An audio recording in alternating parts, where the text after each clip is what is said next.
Mucha gente sueña con la independencia y cree que es la parte linda, cuando manejas tus horarios, manejas tus decisiones, no tenés un jefe, todas esas cosas son lindas, pero ¿tenés el perfil de riesgo para asumir hasta ese punto? ¿Estás dispuesto a jugar tu patrimonio en un proyecto? Yo soy Pau Valdés, soy el CEO y cofundador de Inbound Cycle. Hoy conversamos con Nacho Carou, cofundador y gerente de la empresa 2MV, una empresa especializada en diseñar soluciones de negocio usando tecnología como herramienta principal. Durante esta entrevista hablamos del salto del mundo corporativo a emprender una empresa propia, un camino que Nacho inició tras 20 años en IBM. También profundizamos en los retos reales de escalar una startup desde cero y cómo la inteligencia artificial está transformando el mercado, generando oportunidades y nuevos desafíos para las empresas. Y con esto ya te dejo con Nacho. Hola Nacho, ¿qué tal? ¿Cómo estás? Bienvenido al ¿Qué sé, podcast. Pau, cómo va? Todo bien, por suerte. Gracias. Muy bien, muchísimas gracias por estar aquí y por haber aceptado esta invitación. La verdad es que me apetecía mucho poder hablar contigo. Siempre que tengo la oportunidad de hablar con otras empresas de servicios, pues también tengo como cierta curiosidad adicional por nuestro propio modelo de negocio. Entonces, bueno, vamos a hablar de temas de este estilo. Bien, Eh, bien. Quisiera comenzar hablando un poco de tu compañía y que nos explica qué es lo que hacéis y dónde estáis enfocados. Perfecto. Bueno, 2MB es una empresa de soluciones de negocio, ¿sí? Nosotros nos definimos como una empresa de soluciones de negocio en la que utilizamos la tecnología como una herramienta. Es una herramienta para poder producir y construir esas soluciones de negocio. Nosotros siempre tratamos de no definirnos como una empresa de tecnología, eh, porque en definitiva para nosotros la tecnología es un medio, ¿sí? Entonces, si yo me defino como una empresa de tecnología, tengo que ser la que produce la tecnología y yo lo que hago es usar, ¿sí? En esa construcción, de una manera consultiva, nosotros eh, trabajamos mucho entender la oportunidad o la necesidad que el cliente está enfrentando y sobre eso nosotros construimos, somos diseñadores de soluciones, ¿sí? Y por eso siempre nos denominamos como agnósticos a qué tecnología utilizar y por eso también tenemos un portafolio que ahora te voy a contar, eh, digamos que tiene varias eh, posibilidades de implementación para cada oportunidad o requerimiento, digamos, ¿no? Entonces, eh, las principales tres líneas que manejamos nosotros de soluciones están orientadas a la automatización, todas están orientadas a la productividad y la eficiencia, ¿sí? Todas apuntan a eso. Productividad y eficiencia multidimensional, o sea, puede ser para atender a un cliente, puede ser para ejecutar un proceso, para eh, llegar rápido al mercado, para este, sacar información rápida de algún lugar y obtener insights de esa información. Entonces, los tres pilares son automatización, por un lado, explotación de la información y la analítica por el otro, y la construcción de productos digitales con desarrollo de software como tercer línea. Esas son como las tres líneas. Dentro de esa está todo el mundo por detrás, ¿sí? Tú vienes del mundo corporativo y después de pasar unos años en este entorno, decides emprender. Sí. Entonces, a mí me interesa hablar de este proceso, de las diferencias que hay entre el mundo corporativo y el comenzar una empresa desde la base. Querría comenzar por aquí y que nos cuentes un poco, ¿no? ¿Qué diferencias hay? Y sí, la verdad que es un tema bien retador. Yo siempre tuve el bichito del emprendimiento desde que empecé a trabajar de chico. De hecho, en mi historia, yo empecé a trabajar a los 10 años, y durante toda mi adolescencia trabajé, y siempre fue un objetivo mío generarme mi propio ingreso, ¿no? Obviamente que los trabajos que hacía en esa época era jardinería, limpieza de pileta, lo que se te ocurra, hasta construcción, pintar casas, lo que fuera que salía, yo lo hacía. Este, Cuando empecé en IBM, allá en el 1998, trabajé casi 20 años en IBM. eh, en el 98 también tuve la intención ahí de armar un emprendimiento y siempre tuve ese bichito. Lo armé con unos amigos, ese emprendimiento nunca fluyó, no trascendió, seguí en IBM y era como que siempre tenía la intención de armar mi propio proyecto y decía, bueno, yo tengo que seguir creciendo en el mundo corporativo en el que estoy mientras trato de hacer mi proyecto independiente. En un momento de mi carrera surgió la posibilidad de irme a Colombia. Empecé en Argentina, me mudé a Colombia. Yo manejaba un negocio regional y IBM tenía un banco, ¿sí? Tenía un banco dentro de IBM con el que financiaba a clientes proyectos de tecnología.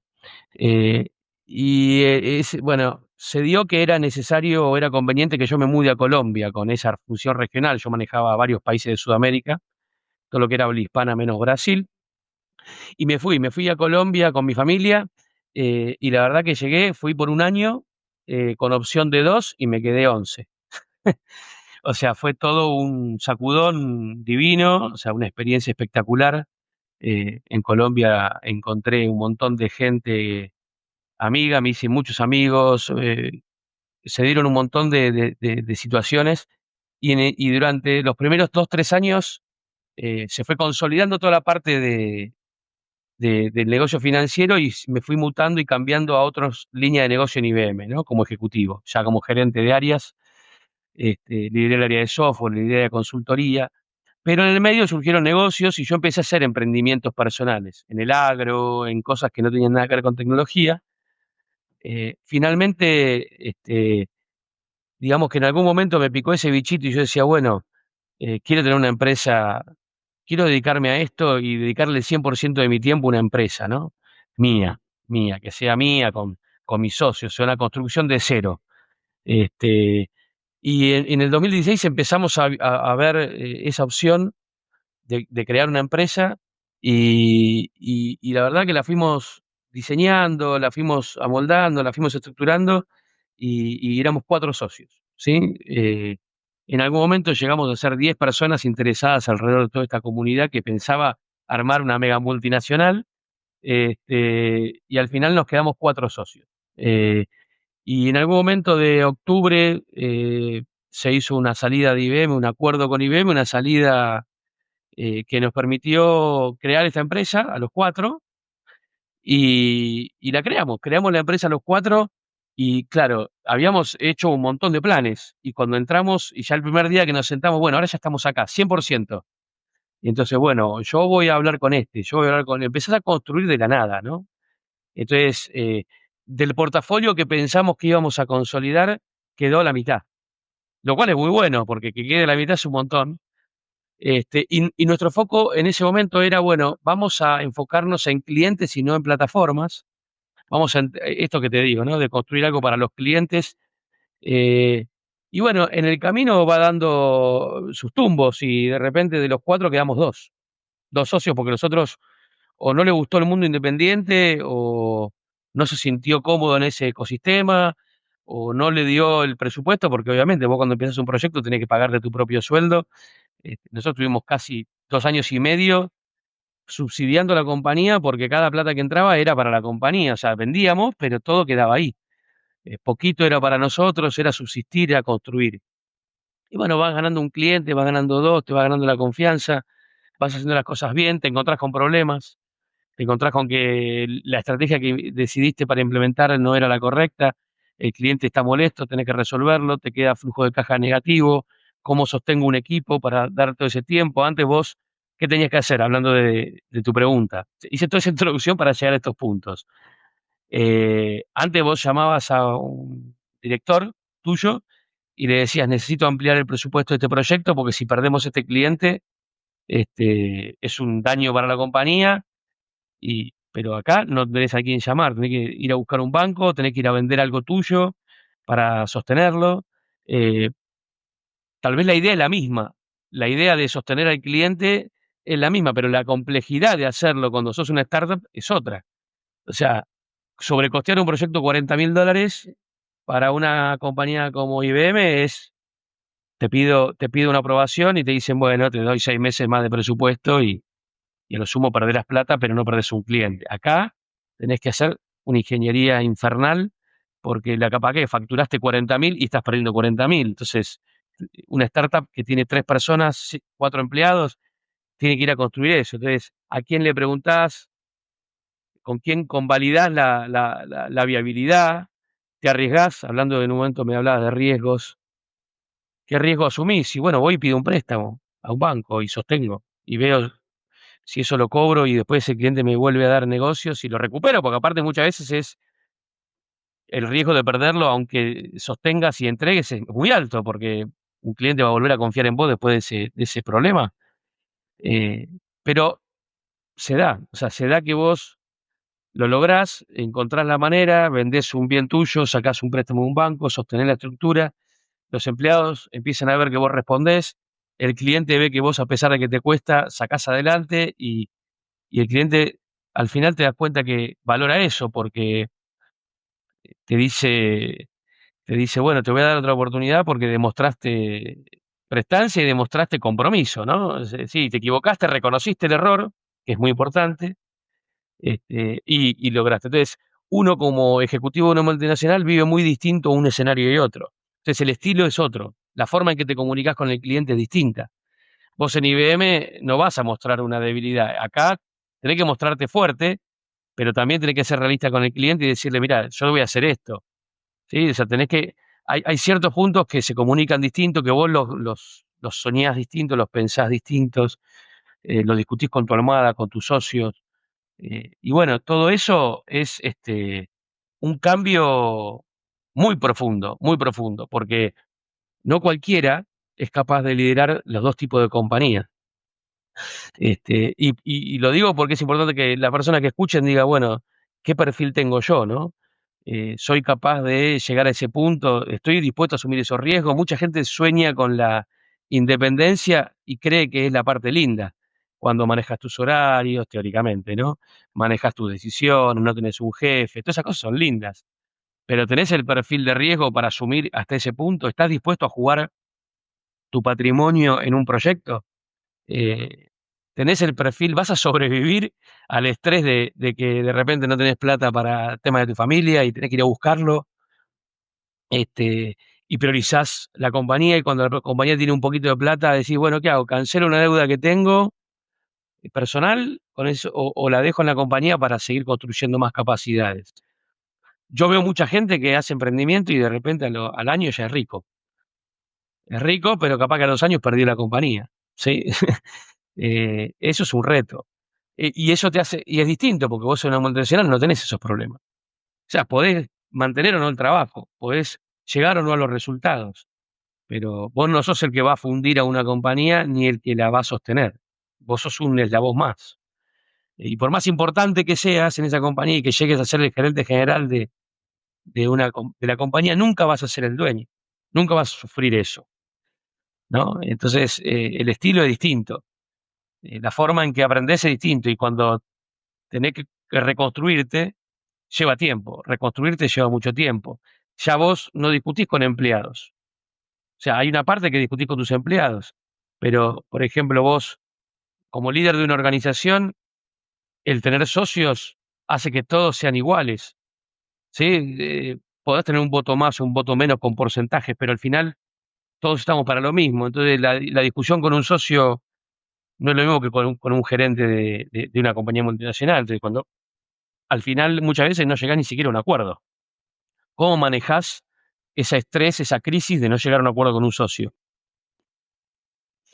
Entonces, eso no es lo mismo que discutir con un jefe que te puede cambiar de área, te pueden echar de la compañía en una multinacional.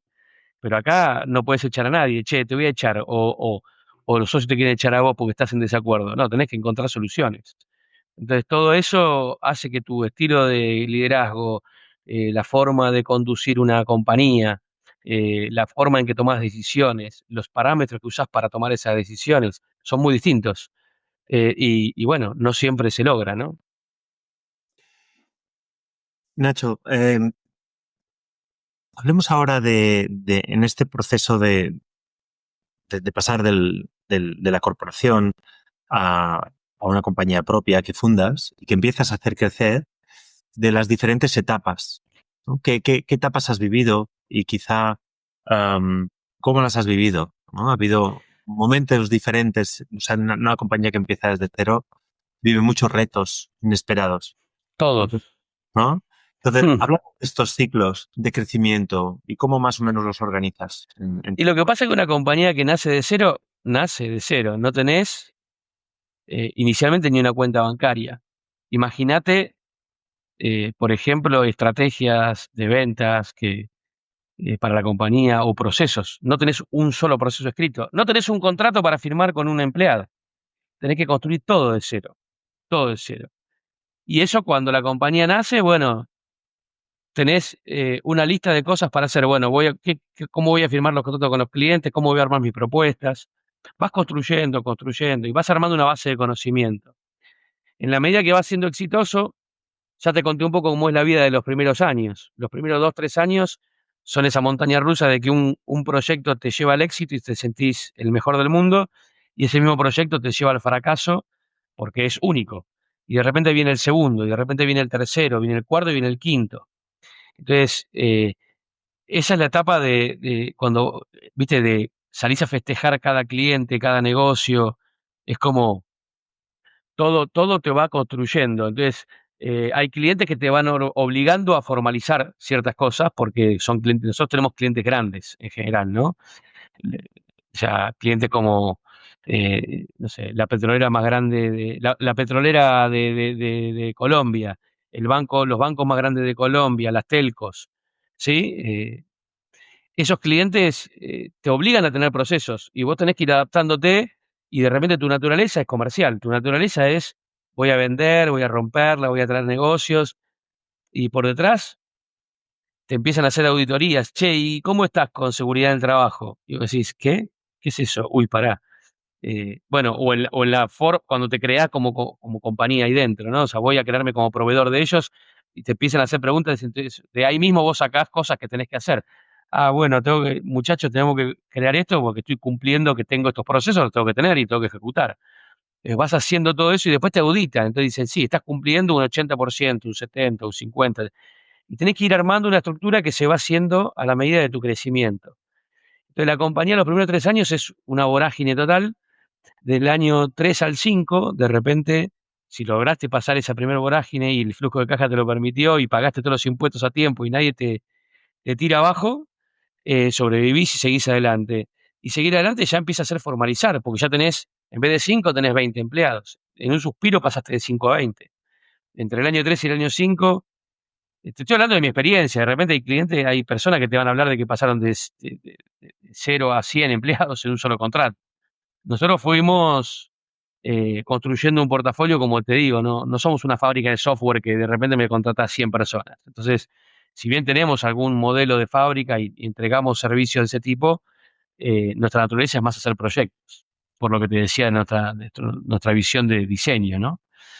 Pero entonces pasás de 5 a 20 y después pasás de 20 a 40 entre el año 4 y 5, y de repente pasás de 40 a 80, va duplicando, la compañía se va triplicando, duplicando cada año, y entonces tenés que tener un área de recursos humanos, y entonces tenés que tener un área de bienestar, y entonces tenés que tener un área, y tenés que tener procesos para todo eso, y tenés que pensar en los beneficios para la gente, porque que no se te vaya, pero no tenés que sobrepasar los beneficios que podés pagar, porque la sábana corta siempre existe. Si querés tener mucha mejor estructura, tenés que tener una tarifa más alta y los clientes no te la pagan, o perdés negocios.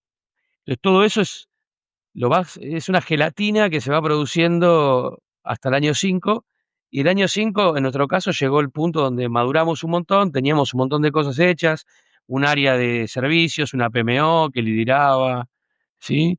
Lideraba todos los proyectos y te mostraba las métricas y cómo ibas con cada proyecto y con herramientas que te apoyabas para hacer seguimiento. Siempre tuvimos muy buena metodología, ¿no? Fue uno de los temas que le pusimos mucho foco a la metodología de la compañía y que se sigan esos lineamientos en los proyectos.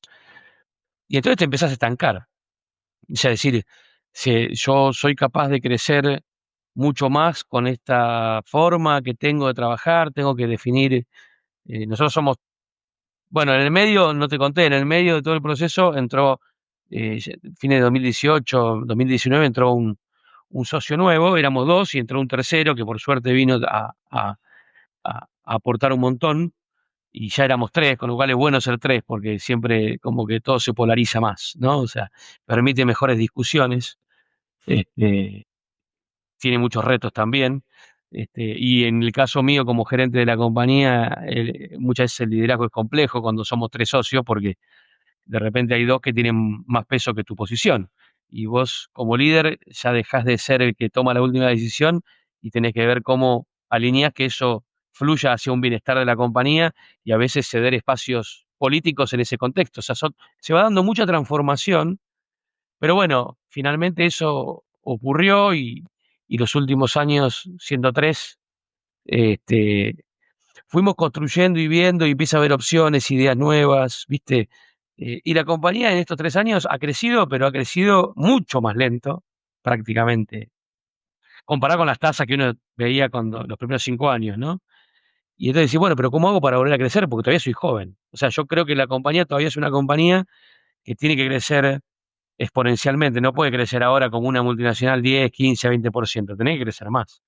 Todavía tenés un mercado muy grande que atender, todavía tenés muchos clientes que ganar, portafolio que consolidar. Entonces, bueno, nos pusimos fines del 2019, 2020, con la pandemia, todo el impacto de la pandemia, y bueno, vamos a internacionalizarnos. Tenemos que buscar negocios por fuera, considerando que nuestro objetivo tiene que ser crecer, pero también más rentabilidad, y de repente podés ser más rentable en otros países, ¿no? Eh, y bueno, el reto ahora es ese, y todavía estamos en ese reto de crecimiento. Los últimos 3 años, la compañía tiene 8, va para 9 años, y todavía estamos enfrentando ese reto del crecimiento, de retomar tasas de crecimiento más fuertes. Hoy estamos con un plan del 50%, ya no estamos en 2, 3 veces, lógico, pero tampoco queremos el 10, 15, 20, tenemos que ir al 50. Entonces, ¿cómo? Y eso empezás a ver si necesitas inversiones, si necesitas otros procesos, si necesitas otras herramientas o pensar distinto, un cambio cultural. Y ahí estamos, ¿viste? Discutiendo entre los tres socios cómo hacemos eso. Cómo logramos que nuestro tiempo en la compañía rinda multiplicado y no estar tan atado al cierre de los negocios. Somos los que vendemos, somos los que lideramos, somos los que armamos la estrategia. Entonces, de repente, una visión de consolidar con algún socio externo. Estamos en ese proceso. Todavía no hemos cerrado una idea concreta, pero sí vemos que hay un potencial. Tenemos ya clientes internacionales en Guatemala, en El Salvador, en Panamá, en México, en Ecuador, en Chile, en Argentina. Entonces, la idea es, bueno, ¿cómo potenciamos eso y logramos más clientes todavía? Y bueno, ahí viene esta parte. Entonces, cuando hablaba de los ciclos, yo veo como los primeros 3 años, 2 años hasta el año 5 y después hasta el año 10. Nosotros vamos por el 8 al 9. Espero que cuando lleguemos al 10 hayamos resuelto varios de estos puntos, ¿no? Y hablando de este crecimiento que me comentas que estáis buscando ahora al 50%, no sé cómo afrontas los retos que se están dibujando en relación a la explosión de la IA, ¿no? Y sobre todo este año, que empieza a hablar todo el mundo de agentes y de que esto va a sustituir a todas las personas como nosotros, o por lo menos a nuestros equipos, y que gran parte del trabajo, una persona que 6 personas de ahora van a ser sustituidas por una persona más sus agentes, ¿no? ¿Cómo ves esta visión desde el punto de vista de oportunidades y amenazas? Bueno, nosotros lo vemos como una oportunidad porque nuestra empresa se basa en la IA para implementar soluciones, ¿no? O sea, nosotros de hecho este, tenemos un portafolio, una solución, un portafolio, se llama SAT Platform, Z-A-T, SAT Platform, y lo hemos desarrollado nosotros con todo esto que te digo que en algún momento decís, ¿qué hago? ¿Uso esta plata para pagar una deuda personal o la invierto en la compañía? Bueno, en esas conversaciones que hemos decidido siempre dejar la plata que va quedando de los resultados en la compañía, hemos invertido en investigación y desarrollo.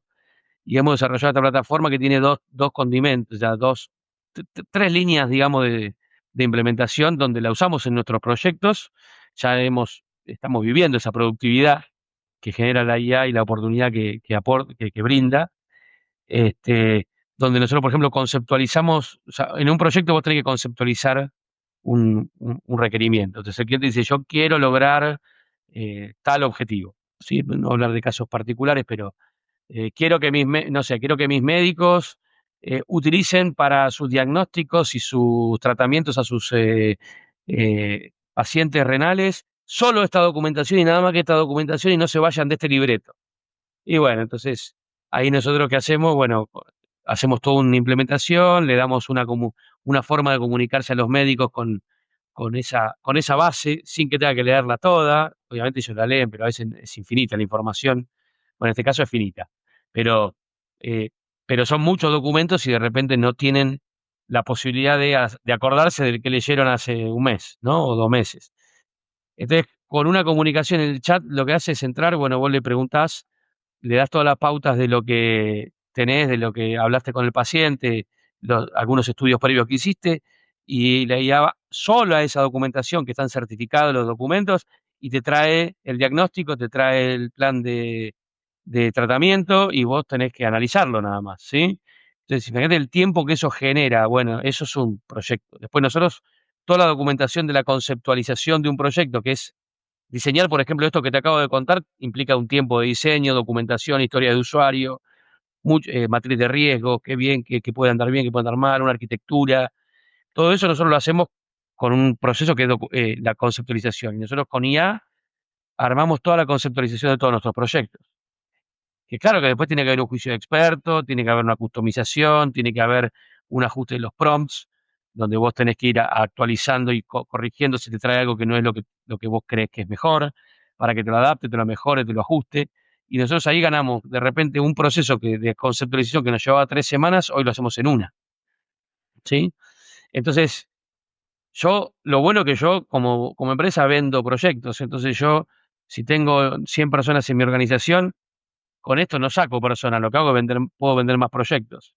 Yo trato de no achicar, pero bueno, eso en los clientes de repente lo que yo implemento, sí, en muchos casos le libera tiempo de más calidad, porque una persona que está todo el día haciendo data entry, llenando papeles y haciendo formularios, haciendo cosas, sacando reportes, está todo el tiempo a mano, no tiene tiempo de pensar, entonces se lo piden y no saben ni si a veces ni siquiera critican el resultado, se lo mandan al ejecutivo para que lo analice. Bueno, ahora con estas cosas, con estas soluciones, vos podés liberar ese tiempo y tal vez no reducís la cantidad de trabajo, pero cambiás tu trabajo y tu trabajo ahora va a ser más de análisis.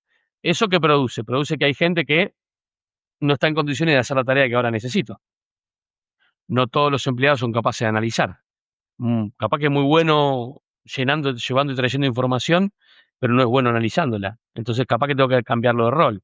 Y sí, hay gente que puede quedarse, hay tareas que se van a ir reduciendo en la cantidad de tareas manuales humanas cada vez más. Con la IA, con la automatización, con todo ese tipo de soluciones que hay hoy en el mercado, tecnológicamente, se- eso va a ocurrir. O sea, hay una transformación laboral, como la hubo en la Revolución Industrial, o sea, no se puede negar y eso no se puede decidir si se acepta o no se acepta, son cosas que vienen, ¿no? El mundo desarrolla soluciones, los expertos tecnológicos, los cerebritos, inventan cosas, como ahora viene la computación cuántica, eh, que todavía es difícil de entender, ¿sí? Hasta dónde puede llegar.